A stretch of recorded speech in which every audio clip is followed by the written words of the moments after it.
terangno saking mulai asbabun nuzul. Rata-rata ulama itu berpendapat bahwa asal mula Isra itu sebagai hiburan. Hiburan dari Tuhan, ya Allah nyukani pelipur larang ini ku saat Nabi ngalami dua kesusahan. Itu periode Mekah itu periode tersulit Nabi karena beliau itu sudah minoritas. Pun minoritas, kaum minoritas kecil, miskin, terus pendukungnya tidak ada. Satu-satunya yang menggaransi, yang menjamin Nabi tidak dibunuh itu karena beliau dilindungi oleh sinten pamanipun, gini sinten Abu Thalib. Dan termasuk lagi secara kasta sosial ekonomi beliau tinggi karena punya istri yang saudagar kaya. Gini ku Sayyidah Khadijah. Tapi ternyata orang yang selama ini benar-benar di belakang Nabi, baik secara materi maupun moral, sing ente-entean berjuang, ternyata wafat. Khadijah Abu Thalib wafat. Terus dikenal tahun itu tahun Amul Husni, tahun kesusahan.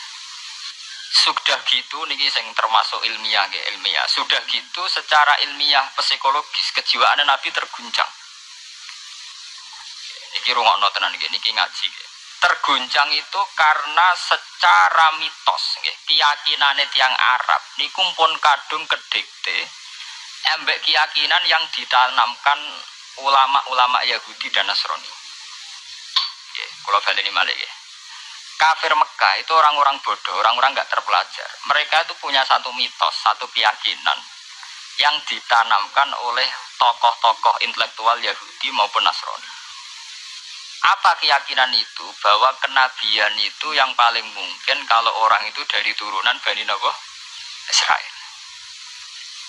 Orang mungkin Nabi kok ora turunane wong Yahudi utawa wong Nasrani. Sehingga ketika Nabi mendakwahkan diri sebagai Nabi, mereka bilang antakulu innama unzilal kitabu ala taifataini napa min qablina. Nak jenenge wahyu harus tidak jauh-jauh sangka turunan-turunan Yahudi. Sebab itu banyak cerita di Quran, cerita konsultasi tiang kafir Mekah pada tokoh-tokoh Yahudi. Setelah konsultasi ya disesatkan. Orang mungkin Nabi kok nemu ummiyin, pintu-pintu untuk apa? Wahyu. Podo-podo jadi Nabi rak kita, orang Muhammad. Ini kalau cerita sejarah. Sehingga saat Nabi ngaku Nabi, niku kayak sudah jadi mitos. Nabi itu tidak boleh jauh-jauh dari Palestina. Karena Nabi Ibrahim orang Palestina, Nabi Isa orang Palestina, Yahya Zakaria juga orang Palestina, Nabi Musa juga orang Palestina. Semuanya itu tidak jauh-jauh dari komunitas Baitul Aqsa. Ini ku masjid Baitul Maqdis dan Baitul Muqaddas. Lah itu wong kafir pinter, saking kepengen nyudutno Nabi Muhammad itu sampai mat Nabi mesti ning Palestina, ya mesti roh cerita-ceritane Nabi ning Palestina. Ya aku apa tau roh Palestina? Wakoke detail-detail. Nak kowe pancen roh iku pintu masjid ning Palestina Baitul Aqsa jumlahe piro? Terus madhepe ning ndi wae.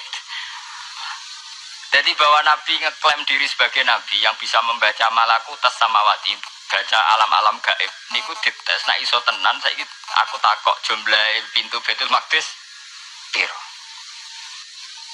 Niki peringatan kangge santri-santri bahwa semua nabi itu di luar dites fisik. Artinya zaman Nabi sholat di masjid kayak teletong unta terus disiksa Abu Jahal itu hanya ujian-ujian fisik. Tapi di luar itu sebetulnya Nabi juga mengalami ujian-ujian intelektual. Ya kayak cerita-cerita di hadis Sahih, Nabi itu sering didatangi orang Yahudi ditanya, "Mat, saya punya 5 pertanyaan. Yang tahu itu hanya Nabi. Kalau kamu bisa jawab ya Nabi, kalau enggak ya tidak Nabi." Termasuk takokane, apa pertama yang dimakan ahli jannah saat masuk surga? Takokane aneh-aneh. Terus kenapa anak itu kok kadang mirip bapaknya, mirip ibunya? So takokane aneh-aneh. Dan itu berlanjut terus sampai Nabi di periode Madinah. Nah sebab itu Nabi itu secara intelektual itu diasah Tuhan lewat proses Isra, di mana Nabi saat itu secara fasih bisa menjawab jumlah pintu Masjid Aqsa sekian. Perilaku Nabi Musa begini, wajahnya Nabi Musa begini, wajahnya Nabi Ibrahim begini. Sampai di hati-hati Sahih Nabi bisa menjelaskan detail. Nabi Musa itu rambutnya kayak ini, wajahnya kayak ini, ada mutiwal. Itu detail sekali Nabi. Sebab itu di sini diterangkan oleh Imam Suyuti, peristiwa Isra adalah peristiwa di mana Nabi berjumpa para sinten Nabi. Itu asal usulnya kenapa? Karena sudah kayak menjadi mitos, Nabi itu tidak boleh jauh-jauh dari tradisi Yahudi, tradisi Palestina. Paham bin Saman roh asal usulnya. Tapi kemudian asal usul itu sebetulnya hanya sementara, hanya permainan politik. Woi sampean ben roh sejarah, permainan politik, manipulasi politik. Sebetulnya Nabi itu ya tidak jauh-jauh dari beliau adalah keturunan Israel. Israel itu bukan menunjuk sebuah negara loh, sampean pun salah paham. Israel dalam bahasa Quran itu menunjuk awladi Yakub.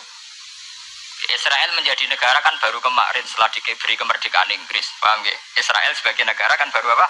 Kemarin. Sehingga istilah Israel di Quran maupun di hadis adalah menunjuk awladi Yakub. So intinya di antara anak Nabi Yakub ono jenenge Yahuda. Yahuda di turunan-turunan itu Bani Yahuda niku diarani Bani napa? Israel. Ternyata setelah dirunut, Nabi Muhammad itu ada beda jauh dengan keluarga Israel. Karena Nabi adalah turunannya Nabi sinten Ibrahim. Okay. Nabi Ibrahim niku gada putra kalih sing gada turunan gini ku Ishak kalian Ismail. Ismail kalian Nabi Ibrahim disalap teng Mekah. Gini ku sing disebut Quran inni askantu min dzurriyyati biwatin ghairi dzi sar'in inda baitikal muharram. Terus saking Nabi Ismail nurun-nurun ngantos Sayyid Adnan.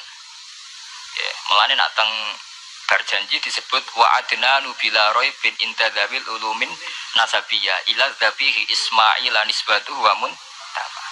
Secara teori ilmu nasab Sayyid Adnan jelas-jelas wa adnanu bila raibin inda dzabil ulumin nasabiyah ila dzabihi Ismail nisbatuhu wa muntama. Tapi yang menjadi masalah, itu tadi saya sudah bilang, guys. Seakan-akan Nabi Muhammad itu orang yang benar-benar berbeda dari dinasti itu, dari keturunan itu. Karena orang Yahudi, orang kafir Mekah di kepentingan menggagalkan kenabian Muhammad. Sehingga dilecehno Muhammad bin Abi Kabsah. Oh Muhammad yang cilik di rumah tukang angan wedhus. Jadi, gue nak seneng kiai kan inna akromakum indawi atqakum. Cek ben Karlan, cek Karmin pokoknya takwa ya kiai. Ya, itu nak lagi gedeng kiai iku kan. Anake Karlan kok kakean tingkah. Jadi saya Mekah ya ngoten iki. Jadi nak muni Muhammad bin Abdullah bin Abdul Muthalib cek terhormat. Mereka adalah orang-orang bangsawan di seputarku Quraisy. Nabi itu kastane Quraisy. Jadi kalau Muhammad bin Abdullah bin Abdul Muthalib cek ketok terhormat. Wong kafir pinter nak istilahna orang Muhammad bin Abdullah. Muhammad bin Abi Kabsah. Mergo cilike Nabi tau dirumat. Cara kene ya Karlan ning penjara desa. Mulane Nabi tawangon wedhus, mergo tau de bapak angkat sing tukang napa? Wedhus. Wong Mekah pinter, dididik wong Yahudi. Kena istilahnya aja Muhammad bin Abdullah bin Abdul Muthalib. Iku cek kekerenan, terlalu napa? Keren. Jadi Muhammad bin Ibnu Abi Kabsah. Wong nak seneng Pak Harto kan Soeharto jenderal besar. Nek sing gedeng wong kemusuk kan terus repot. Terus nyebut desa asli ini asal. Enak seneng bupati ya jadi bupati. Orang nomor 1 di Bojonegoro. Nak gedeng golek asal usule. Sing ngoten mun sunatullah mulai riyen sampai kiamat ya. Sunatullah ilati qad khalas napa? Mengkop. Walanta jadi sunnatillah napa? Tabdila. Ya akan begitu. Nah sehingga peristiwa Isra itu satu peristiwa rohani ya. Selain peristiwa rohani nanti akan diwajibkan sholat, juga ada peristiwa intelektual, ada pengajaran intelektual bahwa semua nabi itu harus punya tradisi yang sama, punya karakter yang sama. Jika nabi dalam proses Isra itu dipertemukan dengan Nabi Ibrahim, Nabi Musa, nabi-nabi yang lain. Dan diskusi di situ juga ada diskusi-diskusi. Paham ya? Niki penting ya, penting kalau terangkan. Karena kalau tanpa tradisi yang berkelanjutan, ya, sing disebut tenggene toriko jenenge as-sanad al-mu'tabar, sanad sing mu'tabar utawi nak tenggene pondok-pondok kitab disebut sanad sing muttasil. Ini nanti semua tradisi kenabian akan melenceng. Kalau melenceng itu ngeri. Karena setiap orang ya, mesti ada subjektivitas sendiri, punya versinya sendiri. Sehingga semua nabi harus model istilah politik itu punya platform yang sama, punya karakter yang sama, punya model yang apa? Sama. Nah, sebab itu secara intelektual Nabi Muhammad itu dikenalkan oleh karakter para nabi-nabi dulu. Detail. Satu Quran 30 juz. Andai kan sampai hafal Quran. Sampai merunut sejarahnya coba. Kita ini kan kadung dibentuk. Artinya kita ini ya alhamdulillah sudah kadung kebentuk, tahu sejarah para nabi. Tapi asal usulnya kita tahu lewat kitab yang namanya Al-Quran. Supaya apa? Nabi Muhammad itu dibimbing bahwa Quran atau ajaran beliau benar-benar musaddiqal lima baina yadeh, benar-benar selaras dengan ajaran sebelumnya. Mulai ajaran yang bersifat samawi sampai hal-hal yang basariyah, yang menyangkut tabiah napa? Basariyah. Kalau contohnya ngeten, misalnya begini. Nabi Muhammad disejarahkan Nabi Ibrahim, beliau punya problem. Problem itu berupa punya bapak atau paman yang tidak Islam. Bahkan nak ning critane kiai-kiai desa dari Nabi Ibrahim cilike kon adol patung. Terus didol meniki patung, ya ora manfaati ra mudarati, mbok tuku ya karepem ora napa karepem. Ono sanate mbok ora pokoke cerita itu populer. Disejarahkan begitu. Sehingga Nabi Muhammad tahu, oh ternyata yang punya problem ngadepi keluarga itu tidak saya tok. Dulu Nabi Ibrahim juga punya problem ngadepi keluarga. Aku tak lumayan terima paman, Pak Lek, Pak De, Abu Jahal sinten? Nabi Ibrahim malah bapak. Udah gitu. Setelah itu juga diceritakan tentang Nabi Nuh, Nabi Lut, seorang nabi besar yang punya nasib sial, yaitu istrinya pengkhianat. Mereka jadi kiai di bojo judes itu tidak masalah. Mulai terima kiai di bojo judes biasa. Ya itu tadi Nabi Nuh, Nabi Lut itu lebih ngeri ketimbang itu di bojo napa? Mboten kebenaran. Kita kan paling dicoba bojo judes, kan ringan banget. Paling banter mecano piring gelas itu murah banget. Begitu terus. Nabi Musa juga gitu. Diceritakan Nabi Musa, beliau adalah seorang sosok Bani Israel yang temperamental. Ya basaria sekali. Saking temperamentalnya ketika tukaran ya jotos. Karena nak kiai temperamental kadang jotosan ya ono sanate ya Nabi Musa nak tukaran ra cocok napa? Jotos. Fawakazahu Musa faqada alai. Artinya ya basaria sekali. Cerita ABG ini kubire ke wonten saat beliau melarikan diri lalu ketemu cewek loro. Ya ora wenti se barang Nabi Musa waduh mari maksiat ae terus kan. Wadek aja mlaku ning ngarepku. Nah kena angin aku roh sikile mari nafsu. Aku nabi kok nafsu barang kan ra pantes. Nah ngono ke mlaku guri. Ya basaria sekali itu sampai detail. Terus ketika itu terus disuaka politik oleh Nabi Syuaib. Sehingga menjadi tradisi bahwa semua nabi akan mengalami problem dengan kaumnya. Kemudian disuaka politik oleh komunitas yang berbeda, yaitu komunitas Syuaib itu di luar pemerintahan Fir'aun. Sama seperti yang dialami Nabi Muhammad, komunitas Mekah itu menyiksa Nabi, bahkan mengimbargo sinten Nabi. Semua aliran dana, aliran ekonomi, akses dana, akses makanan itu ditutup di Mekah. Sehingga Nabi sampai dahar dedaunan, visi bil jibali napa Mekah. Tapi beliau diselamatkan oleh sahabat Ansor yang terpisah dari komunitas Ahlu Mekah. Itu mirip ceritanya Nabi Musa yang diselamatkan Nabi Syuaib yang terpisah total dari komunitas Fir'aun.